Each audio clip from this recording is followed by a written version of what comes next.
Good morning. What a beautiful morning it is.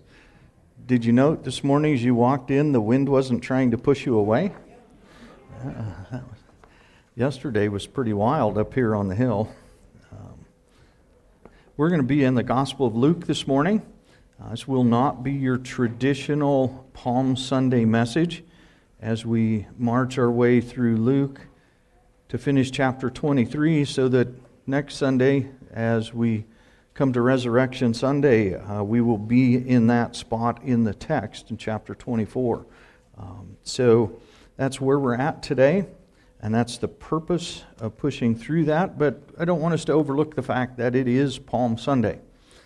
It's a day that we traditionally celebrate Christ coming as the King, the one prophesied about in the Old Testament, the Messiah, the Anointed One, whatever words you want to use there in that place. He is the one who rode in on the back of a 1-year-old foal of a donkey and fulfilled prophecies in so doing. And today we're going to pick up just a few days later in that same week. Of course, we celebrate Palm Sunday on Sunday. It's possible Christ did not ride in on a Sunday, that he rode in on Monday. But just so that you're aware, we come together on Sunday, so we celebrate it on Sunday. And today we're working in Luke chapter 23, which occurred probably in AD 33. And probably we're talking about, most likely here, an actual Friday. Okay, so he is taken into custody Thursday night. All of these things happen, and by Friday evening, he is in the tomb. And the Sabbath begins, and then on Sunday he comes forth. Therefore, being in the tomb on Friday, Saturday, and Sunday, we have 3 days, 3 nights in the tomb. Again, there is no reason to take 3 days and 3 nights as 3 literal, complete 24-hour days.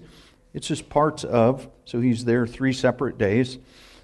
Just kind of bring you back up to speed. And we're on Friday. And Friday is an important day. Before we jump completely into the text, I want to give you some similarities and differences. And you're going, similarities and differences. Yes, there are 4 accounts of Christ's crucifixion. They're not all exactly the same. They contain different pieces of information. So I'm going to give you some similarities first between the Synoptic Gospels, which is Matthew, Mark, and Luke. And then I'm going to give you some unique things about Luke, some things that he is the only author who speaks about. And then you'll see those unfold as we go through the message. So just kind of hang with me for a minute as we do that. We're going to start here with the things that are similar. And again, it's the similarities with the Synoptics, Matthew, Mark, and Luke. We call those synoptics because they are mostly the same, those 3 Gospels. John's is worlds apart. It's written for a different purpose, and though it covers much of the same material, John hits different highlights throughout Jesus' life. And so the 3 that we call synoptics are the ones that are mostly alike. All right? Just kind of give you all that information. These are the things that are common. They divide Jesus' clothing, the mocking of Jesus, the cosmic signs, the darkening of the sky, the earthquake, all of those things that come with Jesus' death. And then, of course, they all record Jesus' death. We would expect that. They all record the centurion's confession. They record it differently, okay, just so that you're aware. And they record the women who are watching. And there are some other things like Joseph of Arimathea, but they cover it enough differently that I didn't put that here. So I'll give you some similarities, or gave you some similarities. Now let's talk about a few things that are unique. Sorry, these are small, but I wanted to get them all on one slide for you. So hope your eyesight can get it. I'll read them so that you have it. These are just a number of them. I believe I counted 23 unique pieces in the Gospel of Luke. It's like only 60 of the 240 words in Luke are used in Matthew and Mark. So his is very different in some ways. But here's the big ones that I picked up. Luke, in chapter 23, verse 34, uniquely records Jesus' prayer to forgive the sin of his executioners. That's unique to Luke. In verse 35, he briefly refers to the spectators, but does not supply the contents of their mocking like Matthew and Mark do. They talk about the mocking pretty heavily, in fact. In verse 35, again, he speaks of the rulers, but does not name the chief priests, the scribes, and the elders, as Mark and Matthew do. He just speaks to the rulers. And again, this goes to who he's writing to. He's writing to Theophilus the Gentile. Does it matter who it is specifically to him? No. To Matthew's gospel account it does, because Matthew's writing to Jews. So he says the chief priests, the religious leaders, the rulers. Luke just says the rulers. And so the Gentile would go, oh, yeah, the people in charge. It's not as important to him to know exactly who they are. You see why it happens this way. In verse 35, again, he mentions that the rulers mocked Jesus with reference to his being the chosen one, rather than calling him the King of Israel. Luke makes a differentiation there. In verse 36, the soldiers mocked Jesus about being King of the Jews. Matthew and Mark don't record that specific mocking. Luke neither mentions nor records the content of Christ's first cry from the cross. Christ cries twice from the cross. Luke doesn't mention the first one. Matthew and Mark do.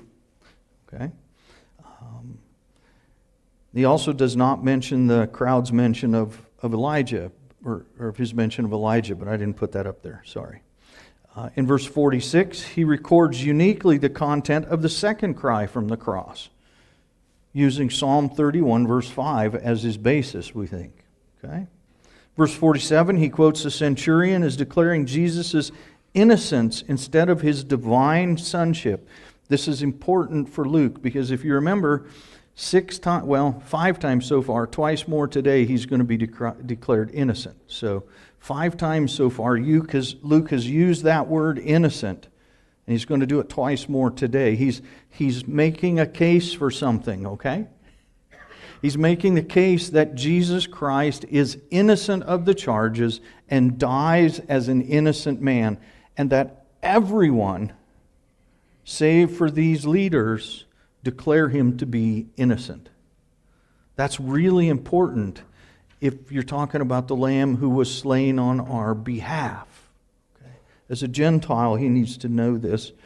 And then in verse 49, Luke uniquely mentions that the disciples watched from a distance.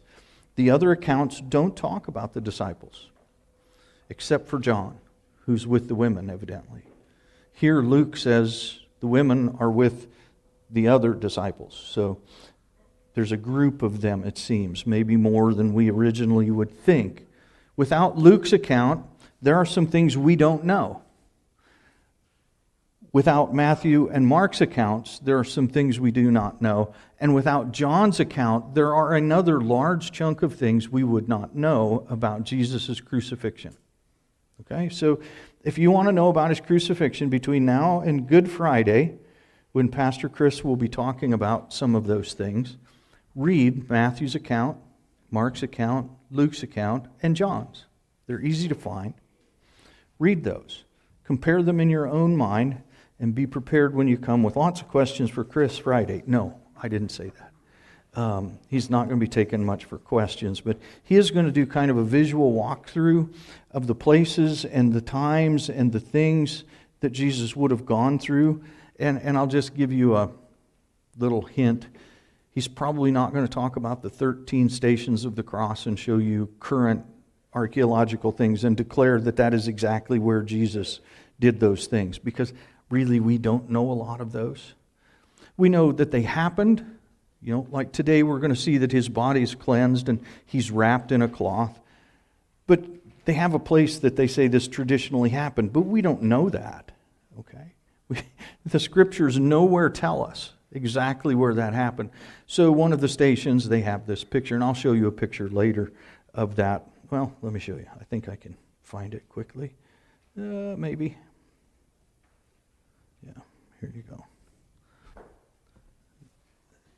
And you're kind of going, well, why don't we know where these all happened? This is why. Because we begin to worship these places, okay, rather than the one who's important. Okay, we make them into places where you can come and worship the place. That's what man does. Remember Gideon? The Jewish people did that. Gideon made that little something out of the things he took and began later in his life to worship it. And after Gideon left, the people stumble over it because they begin to worship it rather than God. This is why we don't know, I think. People have asked me, why don't we know? I think that's why. We do know some of the things, and we know real specifics. And we have lots of record that these things did actually happen and that Jesus was actually crucified. We even have secular records that talk about that. But exactly where his body was wrapped in linen, no, we don't know exactly where that happened. Somewhere between where he was crucified and the tomb. Probably a place that they used regularly for that process. More than that, I can't 100% tell you. So just kind of a sidelight for you to know. But Chris is going to talk about some of those things. Now let me get back to where I need to be. Okay. So a couple of things I want you to remember as we get ready to jump into our text today. And here's the first one. Jesus controls the situation, the entire situation. Everything that happens today, he is in control of. Okay, everything we're going to talk about, there's no doubt Jesus is still in control. How can I say that? Well, he's hanging on the cross, and what does he say to the gentleman who believes in him, who's a criminal hanging next to him? He says, "Today you will be with me in paradise." That's a judgment. Not on the guy who's going to be in paradise, but on the other man who will not be with him in paradise. You catch that? So if he's still in control of that, he's in control of everything.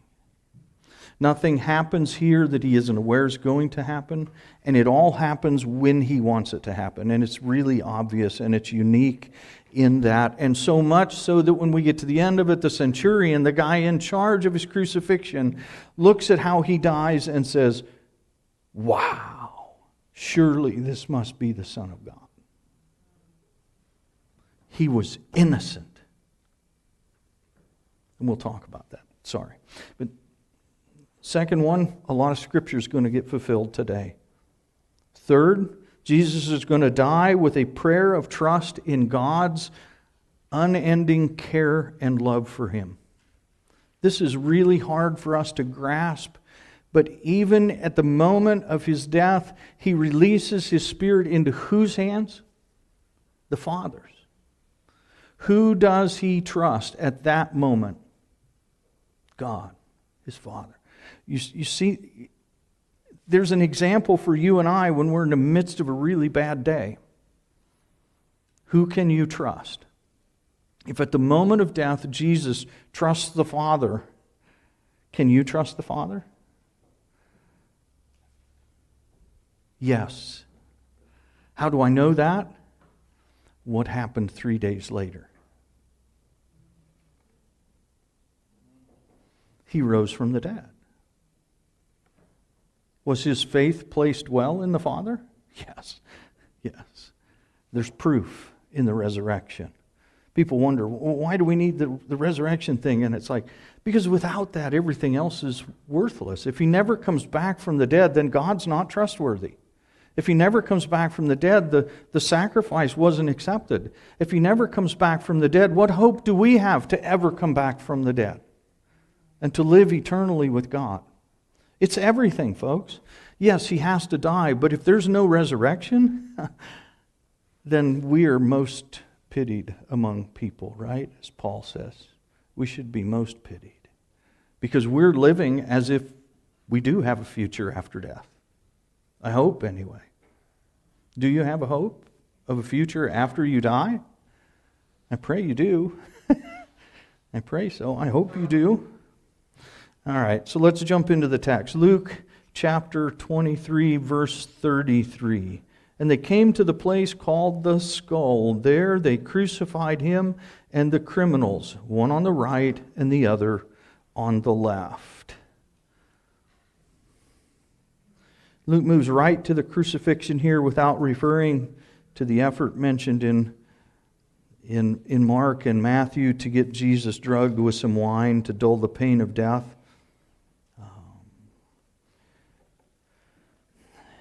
It was common, as Matthew and Mark record, it was common for them to give them something to drink, this wine, vinegar, before they went through the process to help them with it a little.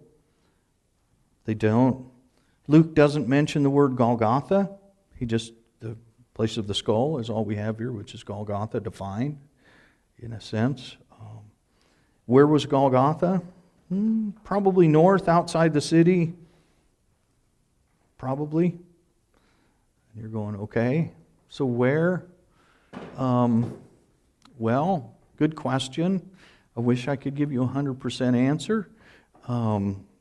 This is the best guesstimate of a man named Gordon. And Gordon's Calvary, they call it, Golgotha. But that isn't the only place that has been venerated as that. And in fact, we'll see here, let me see if I can get to it. There's another church just outside the city, the Church of the Holy Sepulchre, which they believe the church encompasses the hill where he was crucified and the tomb. They put them that close together. Okay, you're going, well, what do you mean? Well, it's kind of what they do. Inside it, once again, what have we done? We've made it a place to worship what? The place he traditionally died and was buried. See, there's the stone right here. Oh, I get it back. Sorry, right there. There's the stone under glass where you can come and worship it. It's sad that we do that, but it is what we do. You see what it looks like from a distance?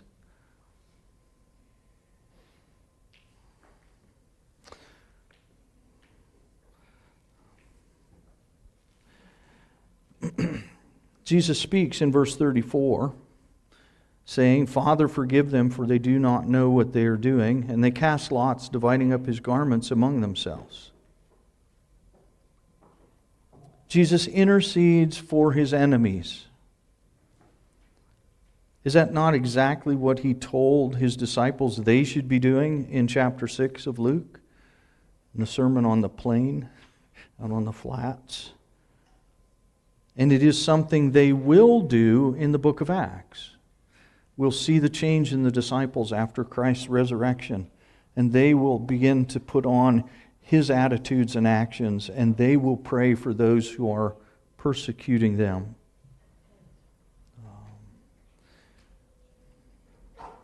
This language here recalls Psalm 22. And Luke notes how the soldiers are going to gamble for Jesus' clothing. The garments.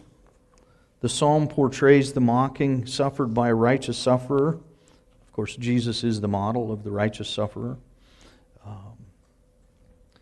And it's fascinating here how these things are stated even in the Old Testament that it would happen. It's customary at a crucifixion for the soldiers, if this guy had anything of worth with him, to gamble over it because he no longer needed it. Was Jesus naked? Probably not. He probably had a loincloth on him. But the robe that had been given to him by Pilate was stripped off, or by Herod was stripped off, and that's probably what they are gambling over. What happens in a crucifixion? You die alone on the cross, mostly naked, without friends or help of any kind. And that's where Jesus is at this moment. Verse 35. Sorry, we're just going to tick our way down through these. And the people stood by looking on, and even the rulers were scoffing at him, saying, He saved others, let him save himself, if this is the Christ of God, his chosen one.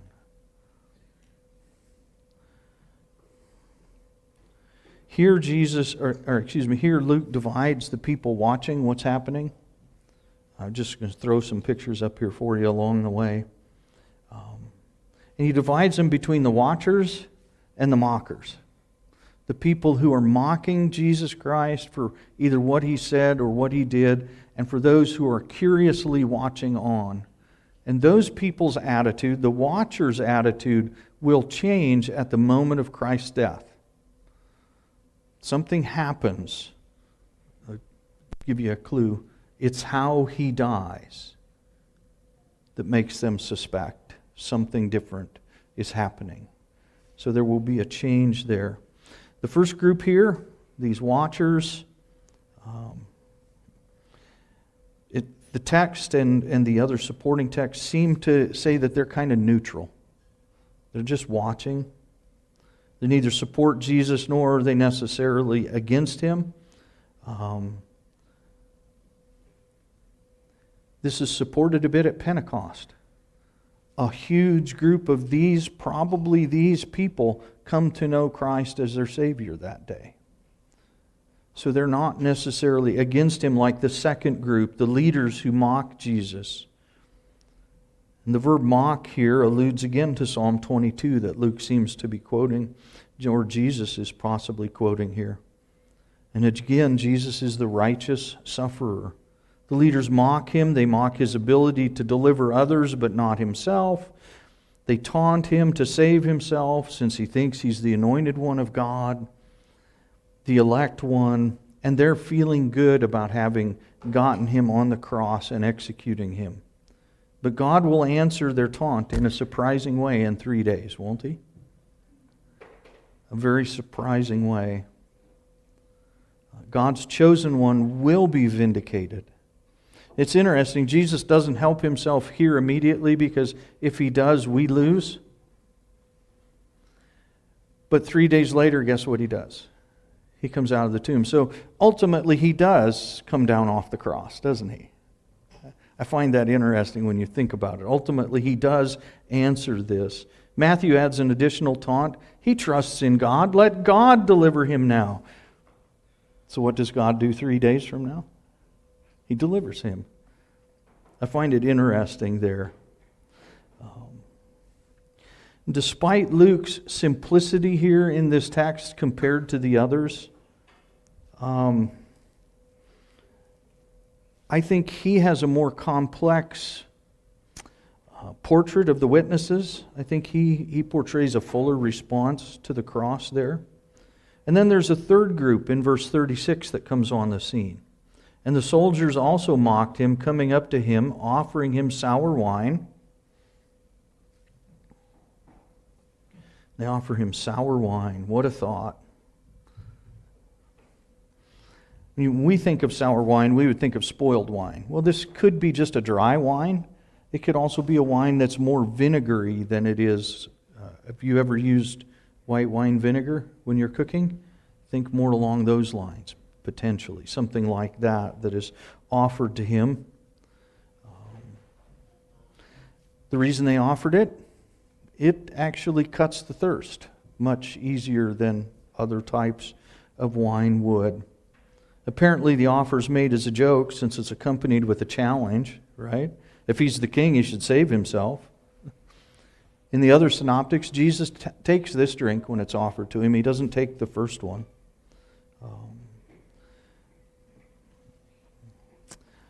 I just find it interesting that the soldiers also mock him, and yet God will answer their mock. Will he not? In verse 37, they escalate a little. If you're king of the Jews, save yourself.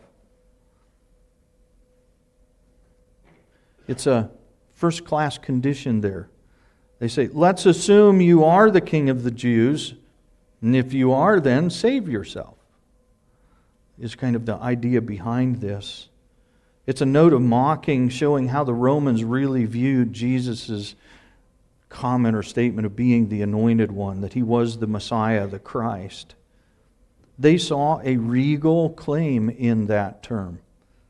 They actually pin it best in, Pilate does when he puts the placard up that we see in verse 38.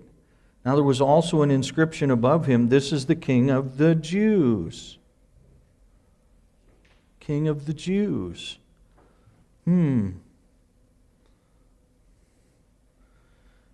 Such an inscription like this posted above a criminal's name usually gave the charge for which they were being executed.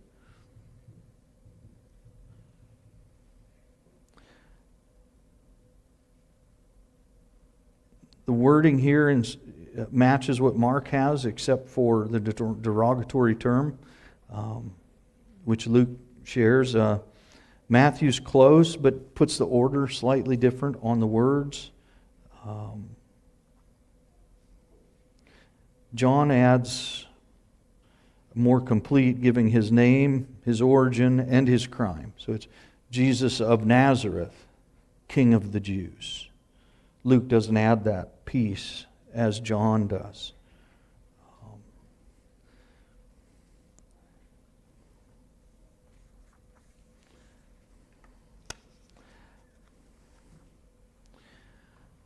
I think, bottom line, from those 4 different ways that this title is laid out, or this execution order is laid out, I think maybe the bottom line of it is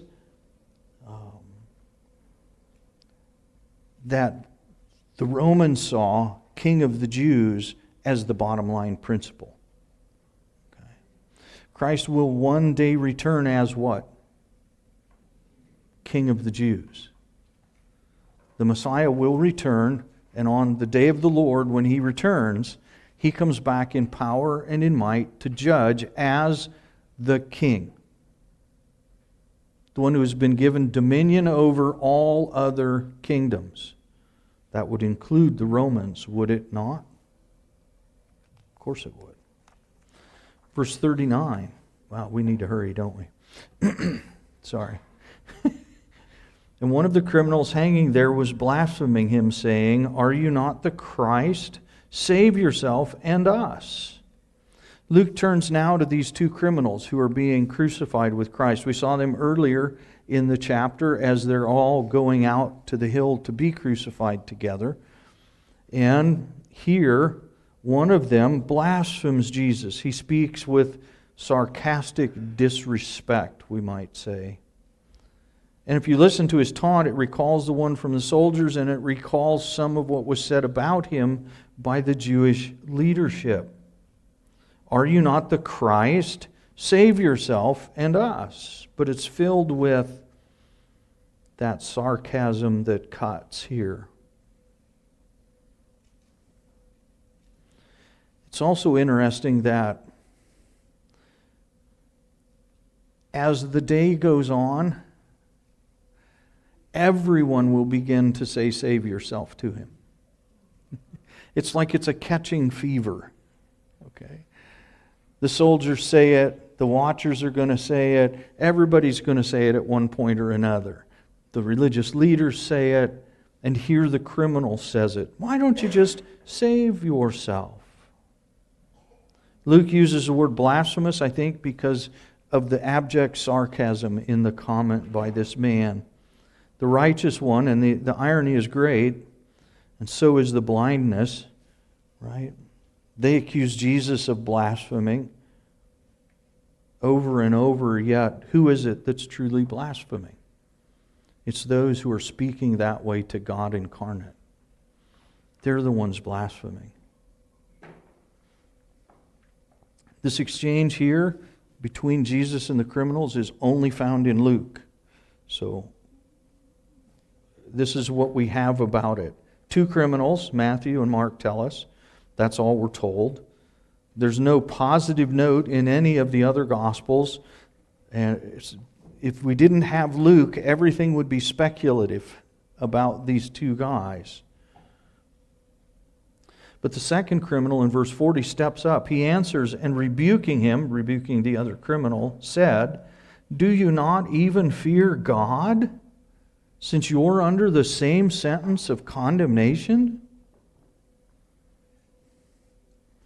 He sees the taunting of Jesus as an expression of intense hypocrisy. for which the other criminal would pay. His remarks are a commentary on all who taunt Jesus, but especially the one who is justly suffering for crimes committed. God will take offense at what is said and at the agent that speaks it. Jesus does suffer death unrighteously, and the criminal asks, "How can you taunt this innocent man when you are deservedly suffering the same sentence? What gives you the right and the nerve to put him down?" That's the question. It's obvious the other two criminals are there because they've done something wrong.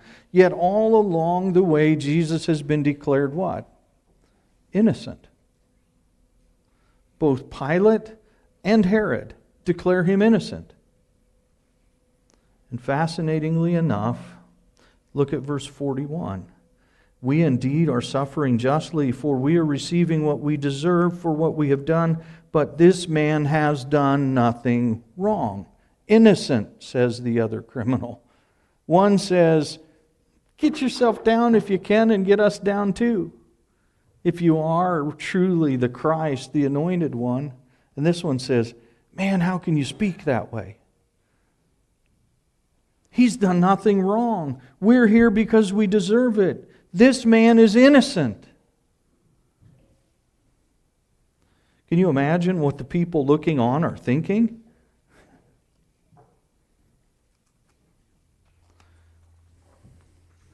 I think this is a fascinating section. I think because the criminal testifies to Jesus here, when he makes a request in the next verse, Jesus honors it. Look at it. "We have done nothing, but this man," or we have done exactly what they said. We deserve what we're getting, but this man has done nothing wrong. And he was saying, here's the question, the request, "Jesus, remember me when you come in your kingdom." I think when you combine these two pieces from verse 41 and verse 42, we find something fascinating. I've heard people say the criminal here, he doesn't do anything. He doesn't do anything in terms of responding to Jesus. But I think the way he talks here is an expression of faith and what he's learned while he was facing death. He learned Jesus is innocent. And that's number 6, by the way. That's our 6th confession of Jesus' innocence since we began this trial. And so the criminal moves past confessing his sin and his belief in Jesus to request that Jesus remember him. He is the only person to address Jesus simply by his name. Think of that for a moment. He's the only one who says Jesus. Uses his name, not a title. R. Brown says, "The intimacy, the setting, and the sincerity of this man is poignant." He believes and he requests, and he is correct. The criminal seems to anticipate that one day Jesus, maybe even soon, will have great power. And when that happens, he wants to be there. I don't believe the criminal thinks something is going to happen immediately. He thinks, when you come into your kingdom, remember me.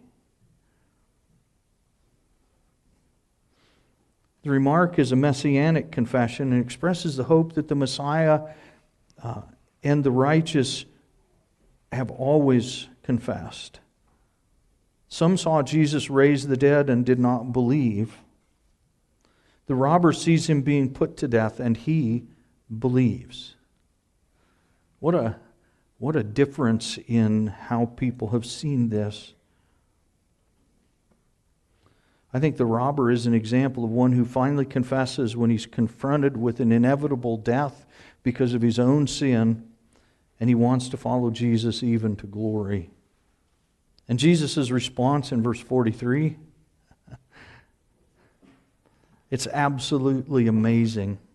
He said to him, "Truly I say to you, today you shall be with me in paradise." Today. You imagine what this guy's thinking? What? Are you coming down off the cross? And I'm coming with you? Are you going to set up your kingdom? I think that's what he's thinking. I don't think he realizes they're both going to die and be in heaven with God. I can only imagine he's wondering, what is this? That response is amazing. Jesus doesn't speak of an unspecified future coming and reign. He speaks of an immediate present. Your request will be granted today. Today. Luke uses this often. Sorry. This is a preacher's sidelight. Luke likes to speak in the immediate. The right now, it's going to happen kind of stuff. And he repeats that same kind of phrase here. This is almost as if he's saying to this guy, right now. And really, it is momentary, because Jesus is on death's doorstep at this moment. But there's an immediacy here and paradise, and so I want you to catch something else from this. Sorry, I'm extrapolating from the verse and from what the text tells us, so don't panic on me. I think Jesus gives us the idea here that he is moving immediately into paradise and not hanging around in limbo for 3 days. Okay. He's telling this man, you will be in paradise with me today. I've heard a lot of people talk about limbo and where Jesus went and all of these things. But I think what Jesus is doing right here on the cross is absolutely destroying the false understanding the Jewish people had of the afterlife. Sheol and purgatory, which means when he gave the parable of the rich man and Lazarus, what he was saying about Lazarus was he was in Abraham's bosom. That's heaven. He was in paradise. Not some Sheol waiting a future paradise. And so we have a lot of theology wrapped up here. But I think what Jesus promises the criminal is crystal clear. Today you will be living with me amongst the righteous in paradise. No doubt. We see it again in Acts 3:21 and 7:55. I think Jesus' reply also suggests that the criminal will be in some conscious, that he won't be in some intermediate state. He will be conscious with Christ. It's implied rather than explicit there. Death is a transition for this man. He will go from this life to a new life. And he will join Jesus there. He too will experience victory and delivery through the King he just confessed. But he will see it quickly. Jesus can and does save folks, despite all of the taunts that he can't save himself. You say, well, how can you believe that? Well, because he comes back from the dead. He does bring himself out of this. Okay, he dies physically, but then comes back to life. And so we have this hope. Verses 44 to 49 speak to us about Jesus' actual death. And before we get to the death at the end, the first few verses are going to talk about some of these cosmic things that are going to happen. Verse 44. And it was now about the 6th hour, and darkness fell over the whole land until the 9th hour. So that's 3rd hour would be about 9 a.m. The 6th hour then would be about 3 p.m. Okay? So darkness covers the land. I can't imagine what the people thought. The darkness parallels that day of the Lord imagery that we see. Listen to verse 45. Because the sun was obscured and the veil of the sanctuary was torn in two. It's a fascinating section here. It seems the darkness comes, the temple is torn. Luke puts them together here. Matthew and Mark kind of separate the darkness coming from the veil being torn towards the end of the day. So put us here at the end of the day, closer to that 3 p.m. time frame. And only Luke reports here the rending of the temple veil, which is, of course, at that time was made of fine Babylonian cloth of blue, scarlet, and purple. The others place it later. Matthew and Mark both speak of the curtains being ripped in two from the bottom to the top. Luke doesn't mention that. Fascinatingly, none of them describe to us exactly which veil, which curtain is torn. Is it the one to the entry to the holy place? Or is it the veil between the holy place and the Holy of Holies? It doesn't say exactly. It's not 100% clear from the text in any of the Gospels, by the way. Okay? None of the Gospels make that clear. The significance of the tearing, oh man, are there a lot of people with opinions on what it meant? Whew. We'll come back to what I think tore, okay, in just a minute. But in between, I want you to understand there's a lot of discussion about what it meant. One man suggests that judgment is coming on the temple, is what is suggested, that the temple will no longer be a valid place of worship and judgment is coming upon it, and the tearing of the veil is the first part of that judgment. Another suggests that Jesus opens the doors to paradise here. Sylvia's variation of this argues that it pictures heaven's open communion with Jesus. Okay. There's a combination view that's also possible. The association with paradise is likely because Jesus' death suggests it is no longer necessary to worship God in the temple. Okay. That seems to make some sense. Look at Luke 19, John 4, Hebrews chapters 9 and 10 seem to cover that. And perhaps the act should not be seen anthropologically, but in terms of theology proper, where God is pictured coming out of His temple to reach out to all, and He cannot be contained within it. So Jesus' death then represents the ultimate opening up of the way to God. What I can tell you is the tearing of this veil in theology proper is not an emphasis on atonement. Salvation has been wrought. No, the tearing is that we have access to God. Okay?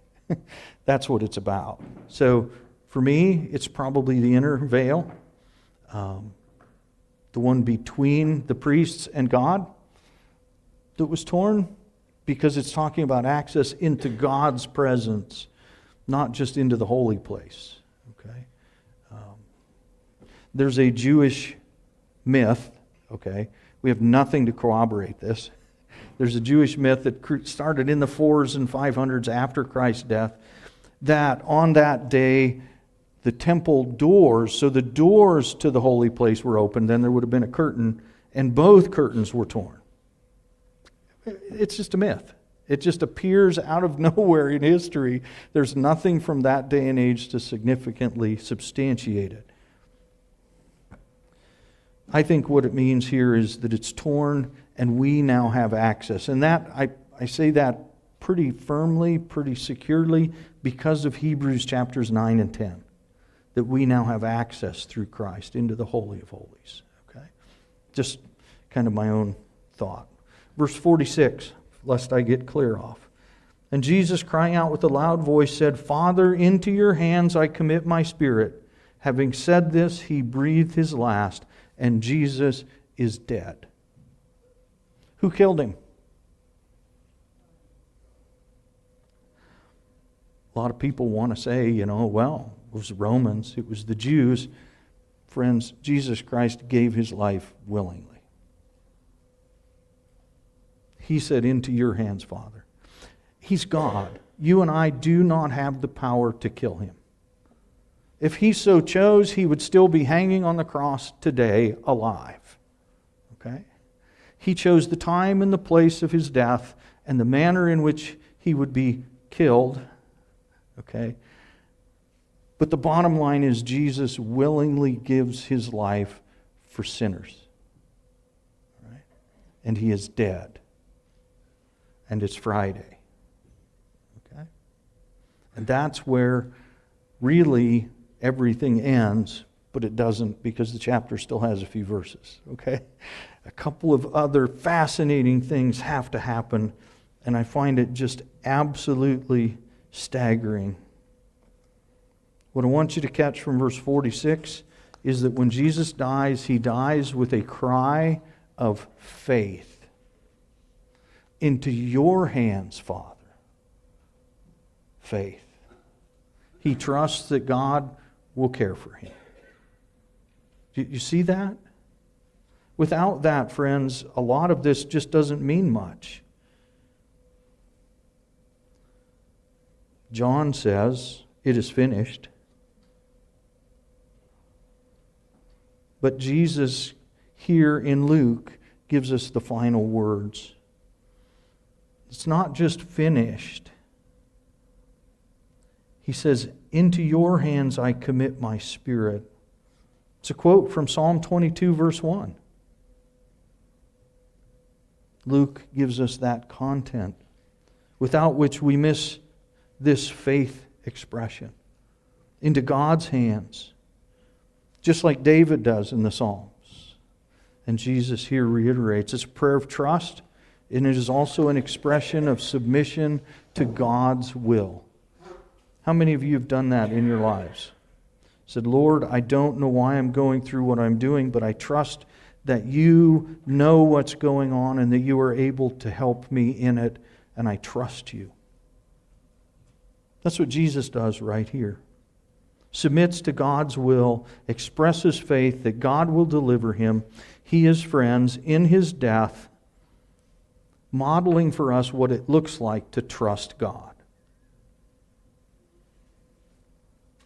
You want to know what it looks like to trust God? There it is. Can you give yourself over to God that way? Like Jesus did. It's asking a lot, is it not? And with this hope, and I capitals, all caps, with this hope, Jesus dies. Think of that.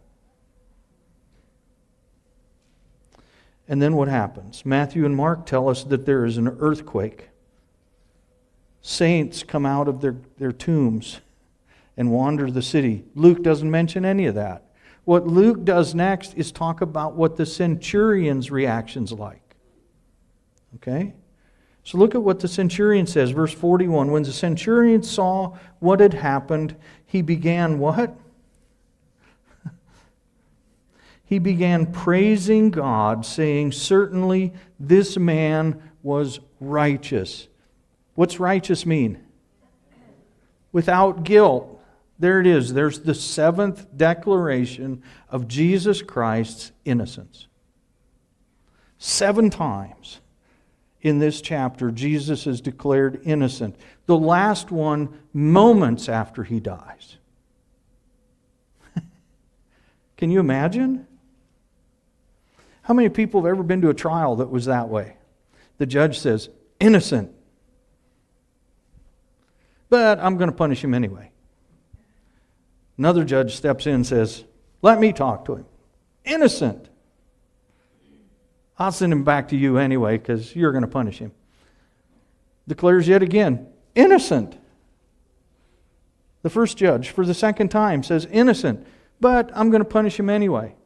How about I let him go and you guys can be just fine with that?" And they say, no, give us Barabbas instead, the murdering, lying person who's a terrorist. We'll take him instead. But he's innocent. But we want Barabbas. Okay, I'll kill him anyway, even though he's innocent. Pilate just keeps saying that, folks. And then the thief on the cross. He's innocent. I'm not. He doesn't deserve to be here. And now the soldier, after he dies, innocent, righteous. He shouldn't have been the one to die. Something's wrong. This chapter it screams with that. Centurion declares a word that normally means righteous, but oftentimes it is translated innocent, and especially in this context, that is a legal context, we should translate it innocent. He is innocent. The centurion's verdict affirms Jesus' character and the execution's injustice.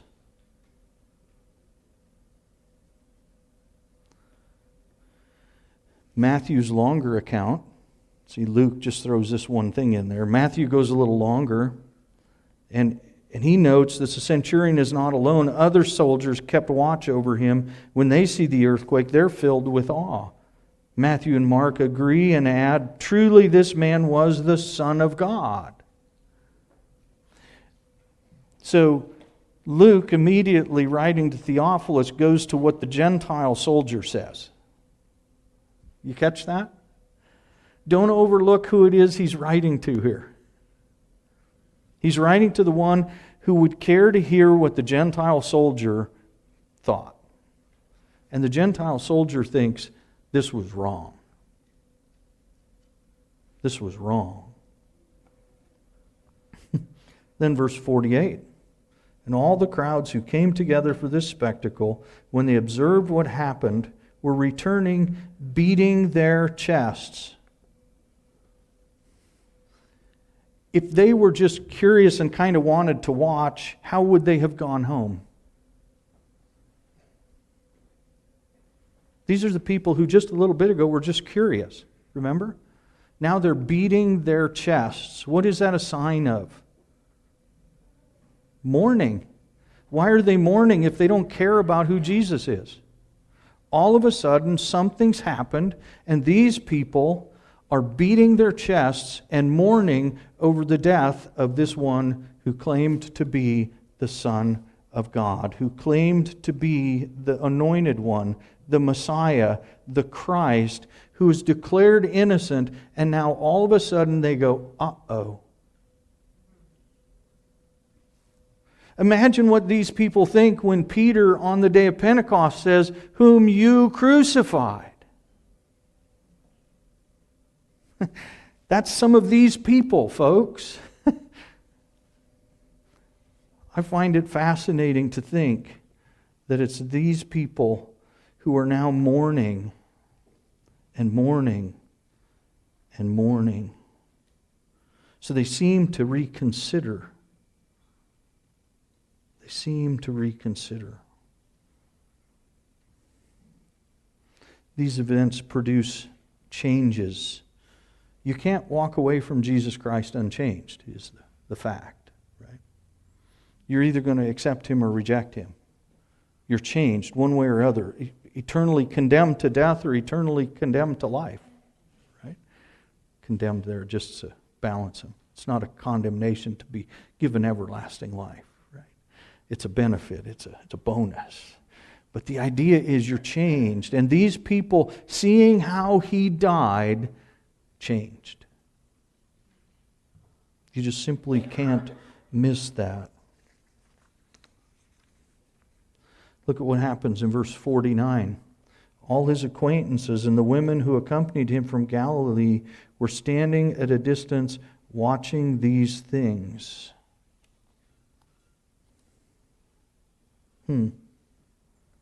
Watching these things. Who is that? Well, all His associates who've been traveling with Him seems broader than just the disciples, does it not? But it would probably include the 12 who are now 11. It probably also includes some others, these women who followed Jesus from Galilee and who stayed faithful to Him. They see what's happening. Matthew names 3 of them. Mary Magdalene, Mary the mother of Joseph, and of James and Joseph, and the mother of the sons of Zebedee, noting that many others watch. Mark names Mary Magdalene, Mary the mother of James the younger, and Joseph, and Salome. Matthew and Mark are pretty close verbally there. So probably them, and then a few friends who were with the women. This is the group who will eventually show up at the tomb on Sunday. Okay? That group of women, most likely. John speaks of two people standing by the cross, Jesus' mother and the disciple whom he, Jesus, loved, which is John, by the way. Jesus places his mother in John's care, a detail which is unique only to John. But you see all the people? There's a group who are his faithful followers who are there, but they're at a distance watching. And then there's the crowd who's a little closer, and then there's the rulers, the religious elite, the Pharisees, the Sadducees, the chief priests, and all of the people from the Sanhedrin, and then you have the soldiers who are closest. And they're the ones who see the most. Let me give you a few things in summary here. We're just about done. Bear with me. I'm going to pick up 5 themes from the cross. For me, these are absolutely fascinating. The first one is Jesus is crucified among the criminals. That fulfills prophecy, by the way.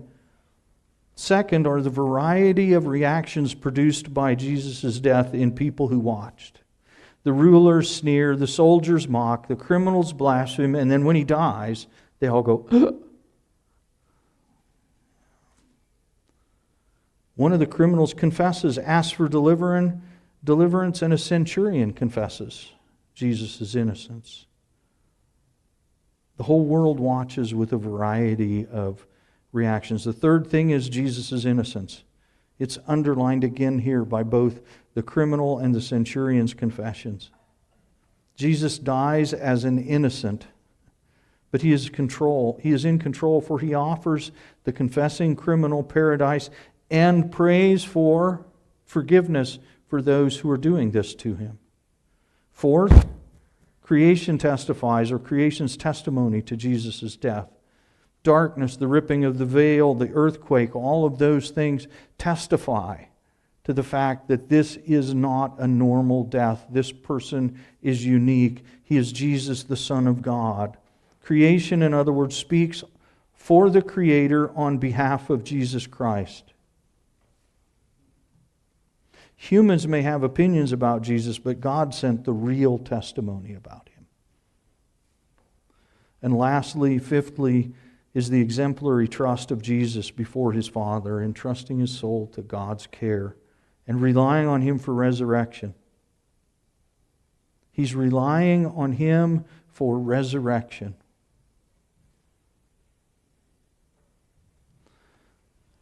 Let's quickly just work through his burial. Start in verse 50. I'm going to read 50 to 53 here. And he led them out as far as Bethany. Turned one chapter too far. There we go. And behold, a man named Joseph, who was a council member, a good and righteous man. He had not consented to their counsel and action. A man from Arimathea, a city of the Jews, who was waiting for the kingdom of God. This man went to Pilate and asked for the body of Jesus. And he took it down and wrapped it in a linen cloth and laid him in a tomb cut into the rock where no one had ever lain. It was preparation day, and the Sabbath was about to begin. Now the women who had come with him from Galilee followed and beheld the tomb and how his body was laid. Then after they returned, they prepared spices and perfumes, and on the Sabbath day they rested according to the commandment. So we first see Joseph here. We see his character. He's from Arimathea, he's rich, he's a disciple, but a quiet one, a hidden one, and he is part of the religious leadership, the elite. He's a council member who had not consented to their counsel and action. Luke describes him as one who doesn't agree with the council's verdict, which is interesting because the council sent a verdict, a unanimous verdict, which means Joseph must have said, I don't agree to this counsel. It's not being done in the appropriate way or the appropriate, I'll have no part in it, and doesn't attend. Okay? That seems to be what had happened. All of the synoptists say that Joseph asked for his body to make it clear that Jesus was physically dead. The body. In fact, it happened so quickly after his death that Pilate has to send someone out to make sure Jesus is dead, we're told.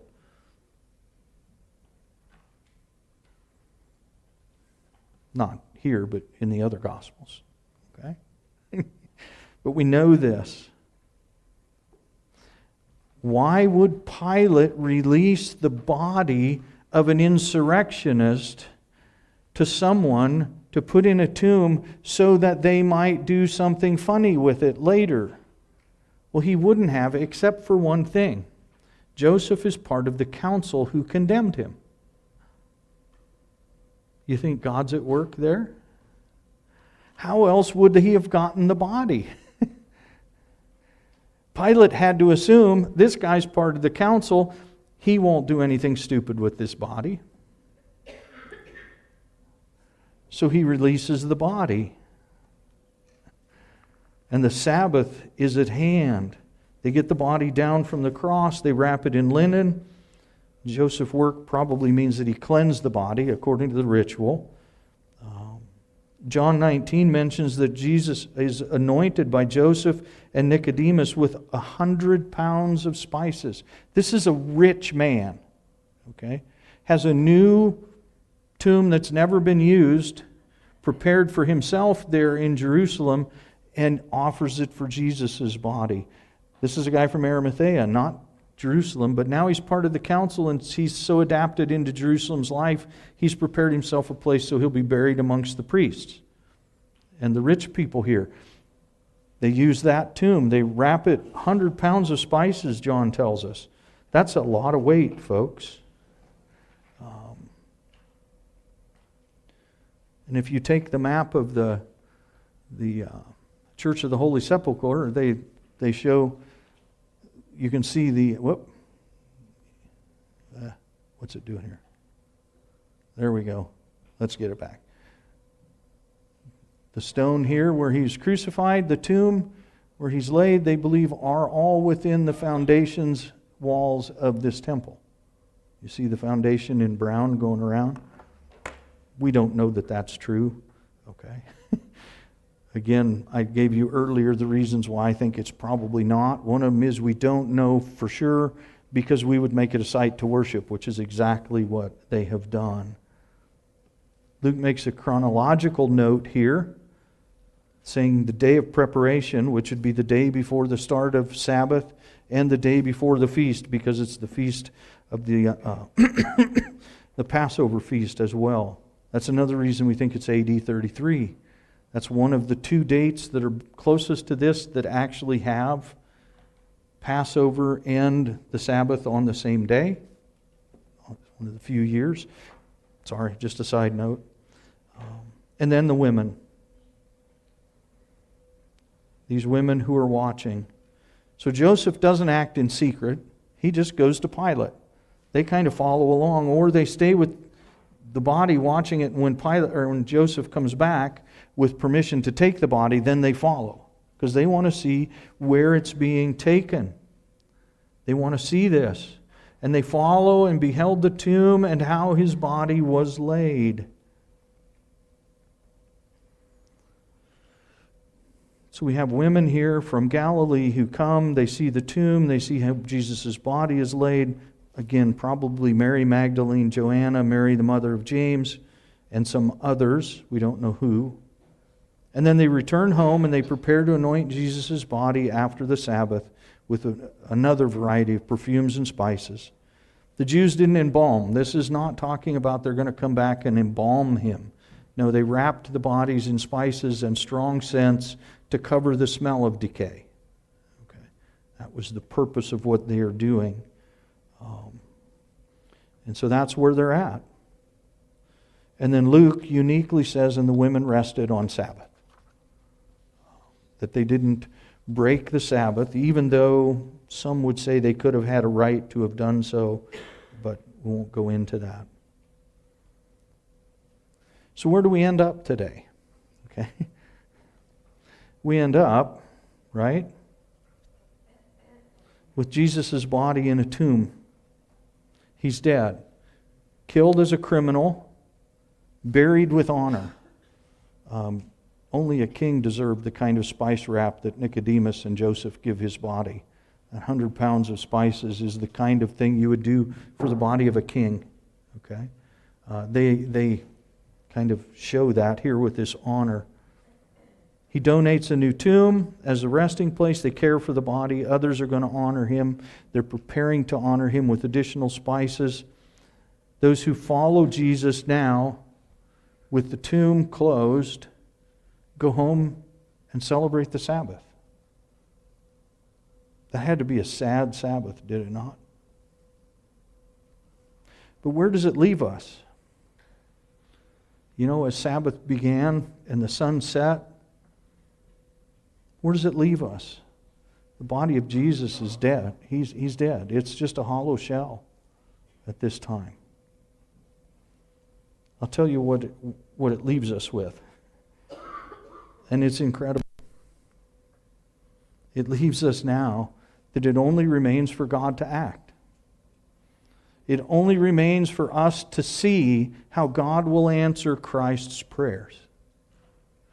It remains for us to be amazed by what happens next. Because God will act.